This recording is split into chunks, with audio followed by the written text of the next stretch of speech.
So now come to the next thing कि जो हमारा स्ट्रेंथ ऑफ मटेरियल है उसका स्कोप क्या है, हम उसमें मेनली पढ़ेंगे क्या, हम उसमें मेनली पढ़ेंगे क्या। तो देखो आपको मैकेनिक्स में क्या पढ़ाया गया था, मैकेनिक्स में आपको बोला गया था, इंजीनियरिंग मैकेनिक्स में आपको बोला गया था कि it is the study of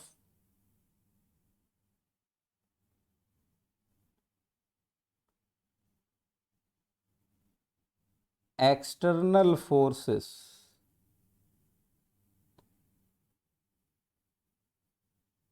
and their effect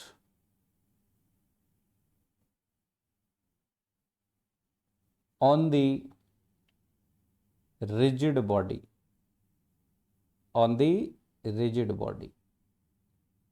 ये था आपका मैकेनिक्स। ठीक है, मैकेनिक्स ऑफ सॉलिड या मैं कहूं स्ट्रेंथ ऑफ मटेरियल में आपका क्या पढ़ना है, it is the study of, write down, it is the study of internal resistive forces, internal resistive forces and their effect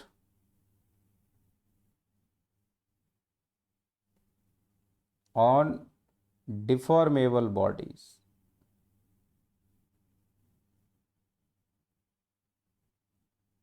effect on deformable bodies. ठीक है, तो जैसे हम रिजिड बॉडी की बात करें, रिजिड बॉडी की बात करें, let's say this is a rigid body, ये अपना एक रिजिड बॉडी है इस तरीके से। ठीक है, ये अगर एक रिजिड बॉडी है तो ज़रा बताओ इस बॉडी पर अगर मैं एक फोर्स लगाता हूं, इस बॉडी पर अगर मैं एक फोर्स लगाता हूं पी फोर्स, ओके, इस ए पॉइंट पर मैंने लगा दिया, okay, and this is the line of action of the force. Body पर मैंने एक फोर्स लगाया सिर्फ, तो जरा बताओ इस बॉडी पर इस फोर्स का क्या इफेक्ट होगा, body will be in rest और मोशन, बोलो बोलो, body will be in rest और मोशन।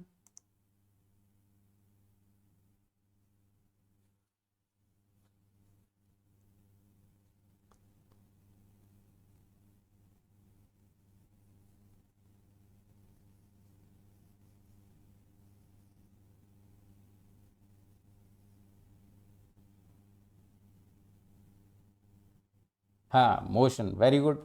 सो सिंपली ये क्या करेगा, प्योर ट्रांसलेशन इसी फोर्स के डायरेक्शन में प्योर ट्रांसलेशन करते हुए जाएगा लाइक दिस।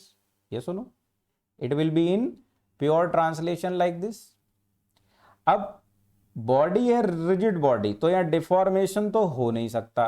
अगर मैं मान लो एक और फोर्स लगा देता हूं just equal and opposite P force इस तरीके से बी पॉइंट पर, तो क्या होगा, body will be in rest, body rest में होगा, कोई मोशन नहीं होगा, और डिफॉर्मेशन होगा क्या, नो, डिफॉर्मेशन का कोई चांस नहीं है, डिफॉर्मेशन का यहां पर कोई चांस नहीं है, डिफॉर्मेशन हो ही नहीं सकता, होगा तो रेस्ट और मोशन होगा, डिफॉर्मेशन का कोई चांस नहीं है।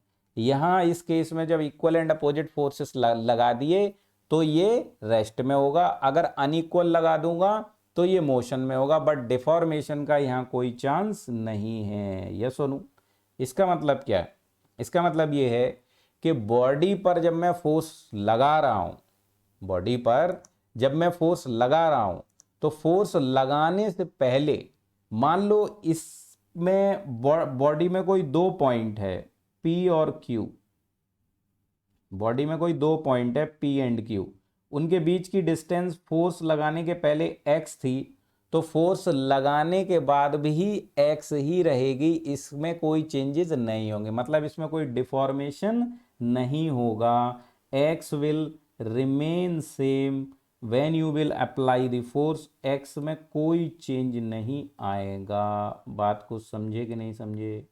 ठीक है, मतलब इसमें कोई भी डिफॉर्मेशन नहीं होगा, कोई भी स्ट्रेन नहीं होगा। क्लियर हुई बात? सिर्फ एक्सटर्नल फोर्सेस को देखना है। तो ये P क्या है? एक्सटर्नल फोर्स है कि नहीं?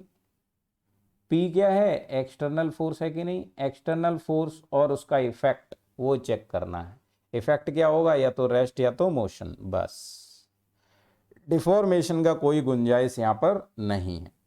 बट अगर हम स्ट्रेंथ ऑफ मटेरियल में अंदर घुसते हैं, ओके, यहां भी हम एक बॉडी कंसीडर करते हैं। We are considering a body like this, and in this body now let's say I am applying one force P here. I am applying one force P here like this, okay, at point A, and body is this time deformable body. ये deform कर सकती है, real body है, real body है, ठीक है। और body पर एक फोर्स लगाएंगे, बॉडी डिफॉर्मेबल है, तो जरा बताओ, एक फोर्स लगाने से इसका रेस्ट होगा या मोशन? रेस्ट होगा या मोशन? बोलो। मोशन करेगा। डिफॉर्मेशन होगा कि नहीं? यस या नो में जवाब दो। डिफॉर्मेशन होगा कि नहीं? यस और नो में जवाब दो। यस और नो।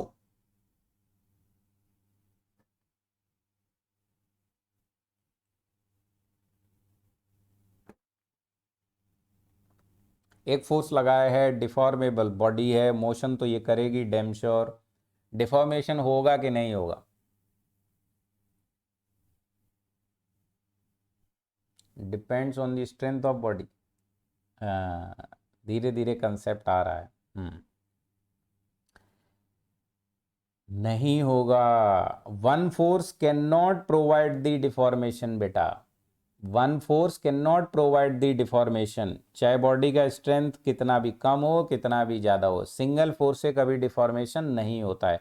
अगर मैंने इस तरह बॉडी बनाई है, कुछ आसपास नहीं बनाया है, मतलब ये बॉडी कहाँ है? ये स्पेस में है बॉडी, ठीक है। This body is in space, और बॉडी का कोई और कांटेक्ट नहीं है, कोई और फोर्स नहीं लग सकता, तो इसका डिफॉर्मेशन नहीं हो सकता किसी भी हालत में, ठीक। मोशन करेगी बस ये। अभी मैं इस पर एक और फोर्स लगा देता हूं, मान लो इक्वल एंड अपोजिट, इस तरीके से एक इक्वल एंड अपोजिट फोर्स और लगा देता हूं इस तरीके से। जैसे ही इक्वल एंड अपोजिट लगाया, अब क्या होगा? अब रेस्ट में होगा। ये सुनो, मोशन नहीं होगा, बट डिफॉर्मेशन होगा। अब क्या होगा? रेस्ट में होगा, मोशन नहीं होगा, और डिफॉर्मेशन होगा। डिफॉर्मेशन कैसे होगा? मान लो फोर्स लगाने से पहले इसमें दो पॉइंट था P एंड Q, उनका बीच का डिस्टेंस था x। जब ये कॉम्प्रेसिव फोर्स लगा है तो P यहां पहुंच जाएगा, Q यहां पहुंच जाएगा, और x कितना हो जाएगा? x डैश हो जाएगा। इसमें चेंज आ जाएगा, x dash will be less than x। Deformation हो जाएगा like this. Deformation is possible, means the position of particle और पॉइंट्स विल बी चेंजिंग। बात समझ आई कि नहीं आई? कोई दो उस पर पहले से मार्क कर दो पॉइंट, जैसे ये रबर का है, मैं इसको कंप्रेस करूंगा तो जो दो पॉइंट पहले बनाए होंगे वो पास पास आ जाएंगे। मैं इसको इलोंगेट करूंगा तो वो दो पॉइंट दूर चले जाएंगे, तो पता चल जाएगा कि इसमें डिफॉर्मेशन हो रहा है। क्लियर हुई बात? Okay okay, so this is how you will select. अब मैं अगर इसको क्या काम करूं, इधर लगा देता हूं 30 न्यूटन या 300 न्यूटन, और इधर लगाता हूं ओनली 200 न्यूटन। अब क्या होगा बोलो? इसको P1 कर देता हूं, इसको P2 कर देता हूं। अब क्या होगा बोलो? रेस्ट होगा क्या? नो। मोशन होगा क्या? यस। डिफॉर्मेशन भी होगा क्या? यस। अनबैलेंस फोर्स है तो मोशन होगा, और दोनों तरफ से कंप्रेस भी कर रहा है तो डिफॉर्मेशन भी होगा। दोनों तरफ से कंप्रेस कर रहा है तो डिफॉर्मेशन भी होगा।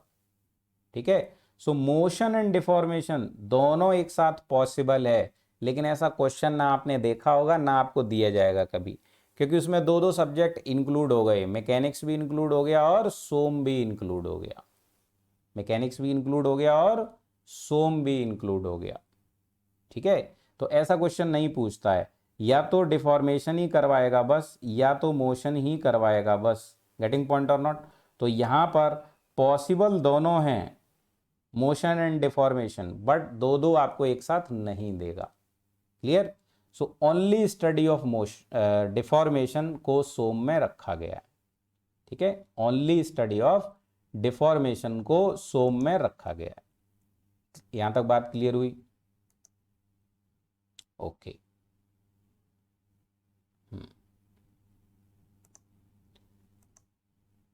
ठीक है, सो दिस इज व्हाट। अब आगे बढ़ते हैं। यहां हमसे कहा गया कि इंटरनल रेजिस्टिव फोर्स का स्टडी है। ये फोर्स जरा बताओ कैसा है? पी बेटा एक्सटर्नल फोर्स है या इंटरनल फोर्स है? ये पी दोनों तरफ जो लग रहा है, दिस इज एक्सटर्नल फोर्स और इंटरनल फोर्स? बोलो, ये पी दोनों तरफ लगाया है, ये एक्सटर्नल फोर्स है या इंटरनल फोर्स है?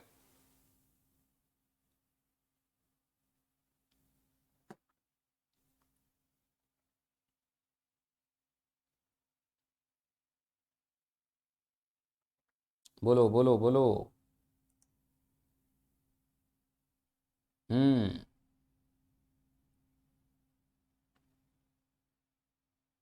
यही छोटी छोटी छोटी छोटी चीजों में कंसेप्ट छुपा रहता है। हाँ, ये पी तो एक्सटर्नल है, लेकिन अपने से क्या बोला गया था? अपने से बोला गया था कि it is the study of internal resistive force.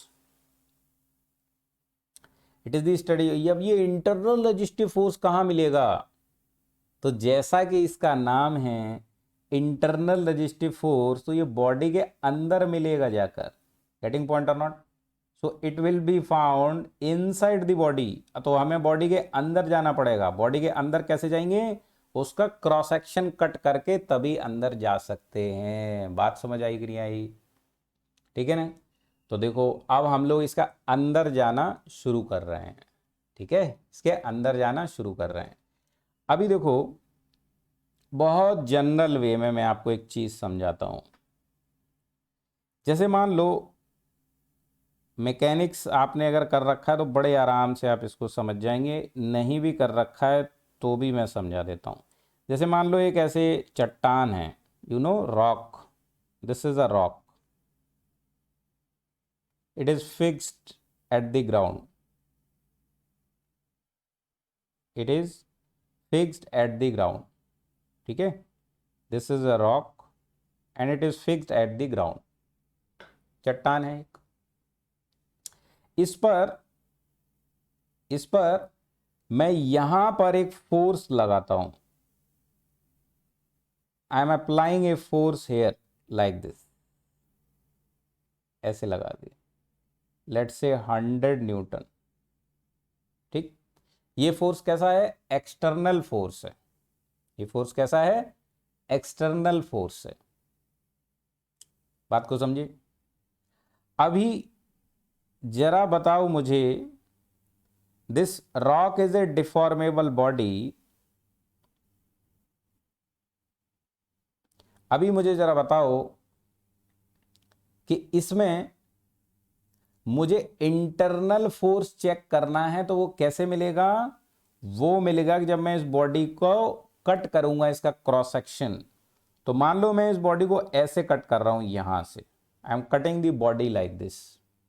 ठीक है, अब इस बॉडी को मैं ऐसे कट कर रहा हूं तो होगा क्या?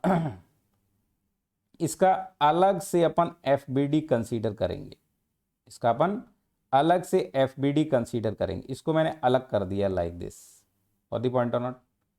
अब यहां पर ये इसका नीचे का पोर्शन आ गया, area will be like this, और ये इसका ऊपर का पोर्शन आ गया, area will be like this. Clear और नॉट? ओके। अब एक्चुअल में तो क्या है, it will be in rest here, it will be in rest. तो ये रेस्ट में कैसे रहेगा, देखो इस फोर्स का एक कंपोनेंट आएगा इन एक्स डायरेक्शन लाइक दिस। मान लो ये थीटा एंगल बना रहा है, तो ये बन जाएगा एफ कॉस थीटा, और एक कंपोनेंट आएगा वाई डायरेक्शन में, ये कितना होगा बेटा, एफ साइन थीटा।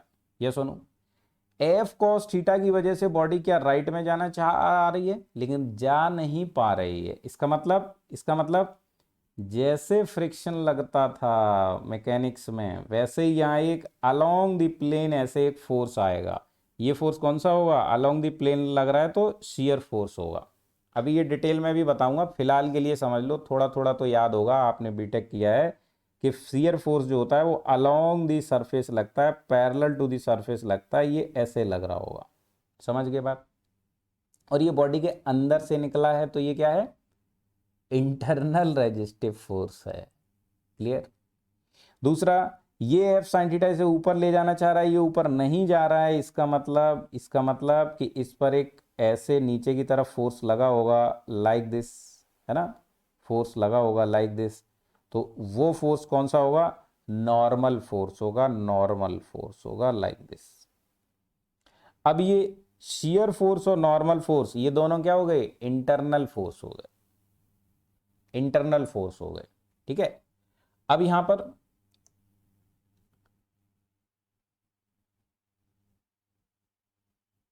क्लियर है ना? ओके। अभी सब इंटरनल एक्सटर्नल सारा बताऊंगा, फिलहाल थोड़ी देर कहानी सुन लो, then I will explain whatever you want to ask. ये दो फोर्स होंगे, तो अब इसका equal and opposite F N का इस पे लगेगा, और एफ एस का इक्वल एंड अपोजिट इस पे लगेगा। लगेगा कि नहीं भाई? बिल्कुल लगेगा, लगना भी चाहिए। Forces will act like this. तो ये आएगा एफ एन नॉर्मल वाला, ये आ जाएगा एफ एस आपका शेयर वाला। अब आपने ये जो लगाया है फोर्स, ये तो एक सिंगल पॉइंट पर है, this is a point force. आपने कॉन्सेंट्रेटेड फोर्स लगा दिया, एक पॉइंट पर अप्लाई कर दिया, so this is a concentrated force जो आपने अप्लाई किया, external force. It is a concentrated force, it is acting only at a point, only at a point, at the a point. But my dear, ये वाले जो forces हैं F N, ये किसी एक पॉइंट पे नहीं लग रहा होगा, ये इस पूरे एरिया पर लग रहा होगा, और ये एफ एस भी एक पॉइंट पर नहीं, पूरे एरिया पर लग रहा होगा। ये दोनों कैसे होंगे, डिस्ट्रीब्यूटेड टाइप फोर्स होंगे। ठीक है। तो दरअसल ये कैसे मिल रहे होंगे और क्यों मिल रहे होंगे, जैसे मैंने मैकेनिक्स में बताया था, फ्रिक्शन आखिरकार लगता कैसे है, एटम्स के बीच का अट्रैक्शन एंड रिपल्सन। ठीक है। तो इसमें होगा क्या कि आपके जो पूरी रॉक है, बॉडी है, it is made up of atoms, it is made up of atoms. तो इसके अंदर एटम्स होंगे लाइक दिस,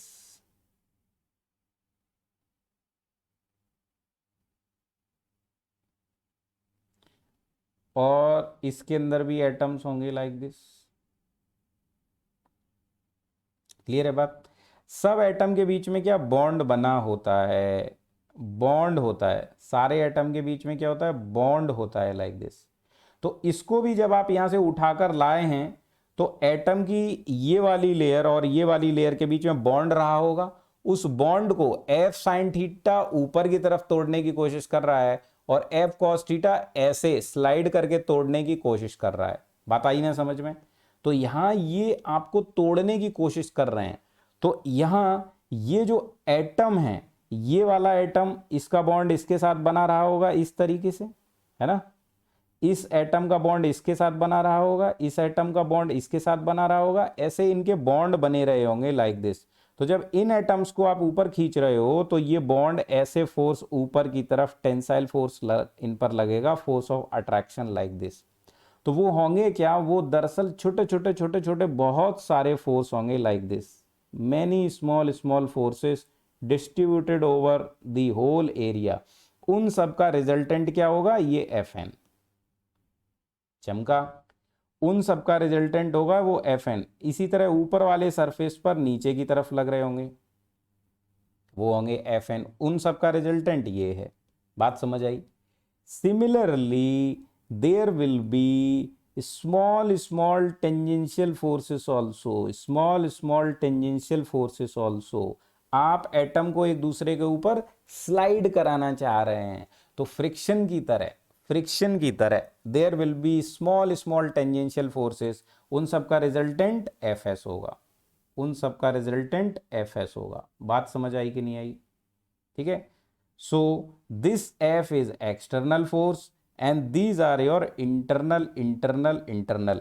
और ये क्या कर रहे हैं, इसके मोशन को और डिफॉर्मेशन को अपोज कर रहे हैं। अगर टूट जाएगा तो मोशन हो जाएगा, ठीक है, तो टूटने नहीं दे रहे हैं तो डिफॉर्मेशन को अपोज कर रहे हैं, तो रजिस्ट कर रहे हैं, अपोजिट लग रहे हैं इस अप्लाइड फोर्स के अपोजिट, अप्लाइड फोर्स के opposite. That's why they are called resistive, resistive. बात समझ आई कि नहीं आई? So these are internal resistive forces. यहां तक बात क्लियर हुई तो जय हिंद लिखो कमेंट में, फिर आगे बढ़ेंगे। हाँ, नीचे से फिक्स है वो।